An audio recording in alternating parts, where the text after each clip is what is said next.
কষ্ট দেওয়ার নিয়ত থাকলে দেন, কোনো সমস্যা নাই। কাউকে ঠকানোর ইচ্ছা থাকলে দেন, কোনো ব্যাপার না। কারোর সাথে প্রতিশ্রুতি ভঙ্গ করার ইচ্ছা পোষণ থাকলে করেন, নো প্রবলেম, কোনো সমস্যা না। আপনি করতে থাকেন।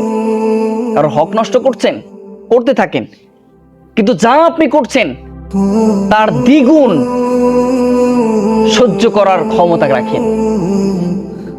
যা করছেন, কষ্ট দিচ্ছেন একজনের, ঠকাইছেন একজনের, এর চাইতে দ্বিগুণ প্রতিদান পাওয়ার জন্য আপনি প্রস্তুত থাকবেন। আপনি কষ্ট দিয়ে মনে করছেন আমি সফল হয়ে গিয়েছি, ঠকায় মনে করছেন আমি সফলতা অর্জন করে ফেলেছি, বা আমি নিজের সুখী মনে করছি, কিন্তু আল্লাহর কসম না, আপনি কখনোই বিন্দু মাত্র মাপ পাবেন না। কেন? কষ্ট দিয়েছেন, মাপ পাবেন না। ঠকাইছেন, মাপ পাবেন না। প্রতিশ্রুতি ভঙ্গ করছেন, মাপ পাবেন না। কোনোদিনও মাপ পাবেন না। কারণ হলো সমস্ত পাপ করছেন আল্লাহর কাছে, সমস্ত কিছুই করছেন আল্লাহর কাছে। আল্লাহ কি করবেন?